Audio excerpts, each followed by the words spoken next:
Welcome to the session.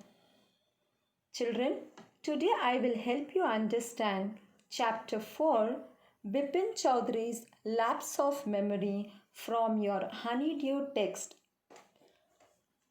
Today in this session, we will discuss the following points: author description, introduction of the chapter, introduction of the characters, description of Bipin Babu, detailed explanation of the chapter, highlighted or summary points, and further we will also discuss idioms from your textbook, page number 71. Let's begin the session without much delay. Let me tell you about our author Satyajit Ray. Satyajit Ray was an Indian film director, writer, illustrator. He was one of the greatest filmmakers of the 20th century. Ray was born in Calcutta into a Bengali Kayastha family which was prominent in the field of arts and literature. Ray directed 36 films, including feature films, documentaries, and shorts. He was also a fiction writer, publisher, illustrator, and calligrapher, music composer, graphic designer, and a film critic. He authored several short stories and novels meant primarily for young children and teenagers. He was born on 2nd May 1921 and he died on April 23rd, 1992. Children, he has won many awards as well. The list of his awards, I have sent few in your notes. You can go through them. Now, let us understand this story, that is Bepin Choudhury's Lapse of Memory. It is a humorous story in which the main character is made to believe sick. He thinks that he has a lapse of memory. In truth, there is nothing wrong with him. So, who is Bepin Choudhury and what are the other characters in this chapter? Let us understand now. First of all, the main character in this story is Bepin, that is Bepin Choudhury. So let me tell you who is he. Bepin Choudhury is an old man who has no children and he is living a lonely life after his wife's demise. We have got Parimal Ghosh, Chunni Lal in this story, and we have also got Dr. Paresh Chandra. So let us start up with the story. Bepin Choudhury was a regular visitor at Kali Charan's bookshop in the New Market that day. However, he had a strange feeling that someone was observing him closely. He turned round only to see a meek-looking person break into a smile. The man seemed much surprised that Bipin Babu had not recognized him. He told Bipin Babu that he had been with him for a week when he visited Ranchi in 1958. Bipin Babu thought that the man who called himself Parimal Ghosh was mistaken. He had never been to Ranchi. He also told him, but Ghosh looked at him in disbelief. Ghosh laughed. He narrated the incidents of Ranchi's journey in detail. He told Bipin how he had injured his knee in Hudru. It was Ghosh who had come to his help then. One Mr. Dinesh Mukherjee was also in Ranchi at that time. Ghosh was sure that Choudhury knew him. Choudhury had stayed in a hired bungalow while Mukherjee remained with his sister.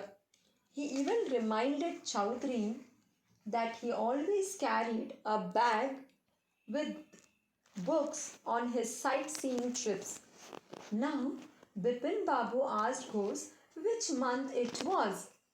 October, replied Ghose.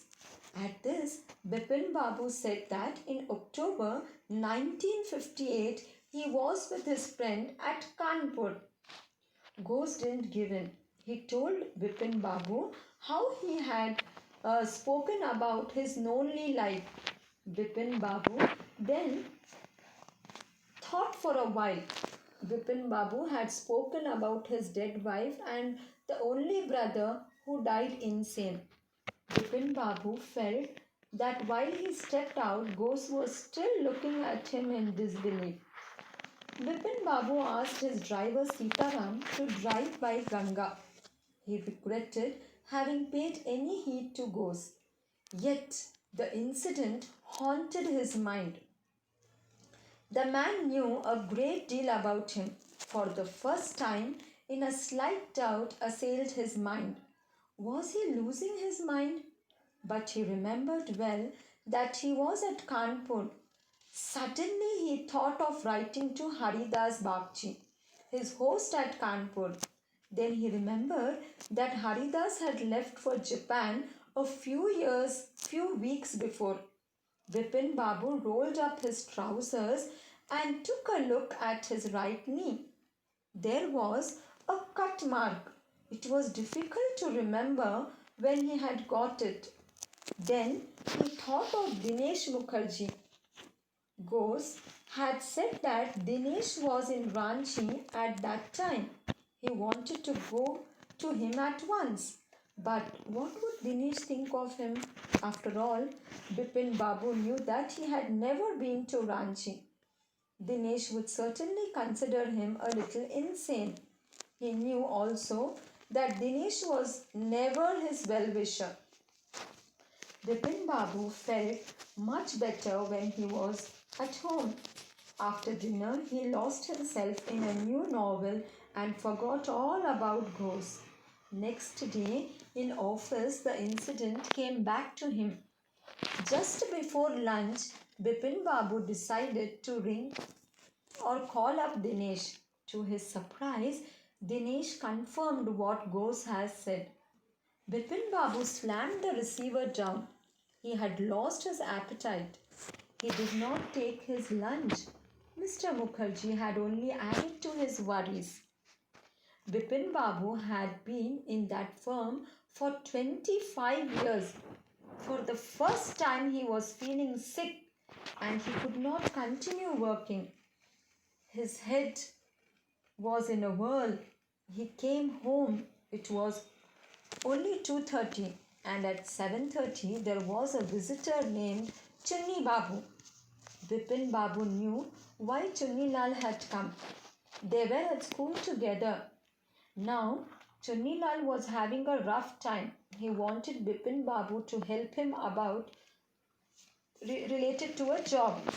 Bipin Babu knew he could not do anything and told him whatever he wanted to tell him related to his job. Yet Chunni Lal kept pressing. So, at first he sent a word that he could not meet Chunni Lal for a few weeks. Then, remembering something, he hurried down to see him. He asked Chunni Lal if he remembered if Bipin had been to Ranchi in 1958. Of course, Chunni Lal told. He looked at Bipin Babu's face with concern. How could a man with so sharp memory forget it? Chunni Lal had himself been at the railway station to see him off. He expressed great concern about Bipin Babu's health. Bipin Babu said that it must be the hard work. He told Chunni Lal that he would consult a specialist. Bipin Babu went to Dr. Paresh Chandra and put his problem before him. The doctor was puzzled. He told him that his was an unusual case. He remembered everything except his trip to Ranchi. Yet he was somehow convinced of having been there. So the doctor suggested that he should go to Ranchi now. The sight of the place might remind him of the trip. Acting upon the doctor's advice, Bipin went to Ranchi. At the railway station of Ranchi itself, he felt certain of one thing. It was he had never been there before. He went round the city and had the same feeling. He decided to try a trip to HONEYDEW. So he went there at 5 o'clock. The same afternoon, two Gujarati gentlemen found him. He was lying unconscious beside a boulder in HONEYDEW. On regaining consciousness, his first words were, "I'm finished. There's no hope." Next morning, he was back in Calcutta. He was a shattered man. He wondered if he was going to end up in an asylum. He rang up Dr. Chandra and asked him to come over. That day, he went to bed with an ice bag clamped on his head. He then received an envelope. He went through the letter at once. It was from Chunilal. In his letter, Chunilal had first expressed his bitterness for getting no help from Bipin Babu. Then he frankly told Bipin Babu that his memory was all right. It was his plan against his unfeeling behavior. He told Bepin Choudhury that he had just played a practical joke upon him. Now it was clear to Bipin Babu that he had not really lost his memory. When Dr. Chandra came, Bipin Babu told a lie. He said that he had remembered everything on reaching Ranchi railway station. He said that he had called him for a painkiller. He had the painkiller because he had a pain in his hip due to a fall in Ranchi. So children, this was the story of Bipin Babu's lapse of memory. Now let us look at the highlighted points of this chapter. So children, in this chapter we have understood that Bepin Choudhury's lapse of memory is a humorous story about a man, Bepin Choudhury. So we have understood what was Bipin Babu's hobby. His hobby was reading books, and he used to read novels and crime stories, thrillers from Kali Charan's shop. What was Bipin Babu sure about? Bipin Babu was sure that he had never visited Ranchi, but the intruder narrated so many incidents that Bipin Babu started doubting himself. In this chapter, we have understood how ghost confuses Bipin Babu and what are the doubts Bipin Babu has and what is Bipin Babu determined about and how he decides to confirm regarding whether he has lost his memory or not, and how Chunilal confirms his fears and how Bipin Babu has fallen sick. So all these things we have read in this chapter. We have also understood who is Bipin Babu. I told you that Bipin Babu was described as a serious and hard-working man, and he has worked for 25 years in the same firm, and he is a responsible person in the office, and he has a good reputation. So that was about the chapter, and also we have understood that it was just a prank played on Bipin Babu. I told you who was Parimal Ghosh. So I told you that Parimal Ghosh was his friend. He was an Indian politician, and he was a part of this in the story. So now let us understand the given idioms from this chapter. Children, what's an idiom? How is it different from proverb? We will understand. An idiom is a phrase or expression that has a meaning that in most cases cannot be deduced directly from the individual words in that phrase or expression. Here you can see that an idiom is a phrase or expression that typically presents the figurative or non-literal meaning attached to the phrase, but some phrases become figurative idioms while retaining the literal meaning of the phrase. So let us see few examples to understand better. Before that, let me tell you one example. For example, the idiom bite off more than you can chew. So what is the meaning of that? Doesn't mean that you bite more than a mouthful of cake or something else, then struggle to choose. That is not the meaning, children. It means you try to do something that is too difficult for you.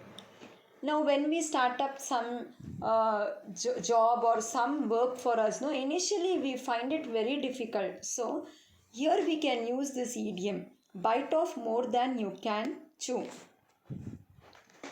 Let us see some more idioms here. We'll cross that bridge when we come to it. That means let's not talk about that problem right now. So one more, I have shown you one more example here. Wrap your head around something. That doesn't mean you will take something and wrap your head. Understand something which is complicated. So we will try to understand complicated things. Or if your friend is not able to understand something, no, when you talk, you can use these idioms here.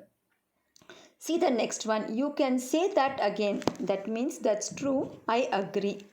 So last one, let me give you a last example. Your guess is as good as mine. That means I have no idea. So children, these were few examples which I have given you, and few more are there in your textbook. So before you get into idioms, I would give you a tip if you want to use them. It's relatively easier to remember words than to remember idioms, because idioms typically contain 3 or 4 more words. Remembering a string of words in the correct sequence and recalling them in a flash while speaking isn't easy. One thing that has helped me remember more important is to repeat the idiom few times loudly and then use them in 2-3 different sentences. Then it is easy for us to remember. Let me tell you few more examples, and some you will give me now in the live session. I am sure you know many idioms, but you are not using them in your regular language when you are talking. No, we don't use, like if you get attracted to something, then we say head over heels, or spoil someone's plan. So what is the meaning of that? To ruin someone's plan. Or keep someone at arm's length. If you keep someone at arm's length, that means you are avoiding to become friendly with them. So these were few examples which I showed you here, and few more I have given examples in my explanation. So children, you will now give me in live session some more examples if you remember. So thank you for listening, children. Let us start our live session.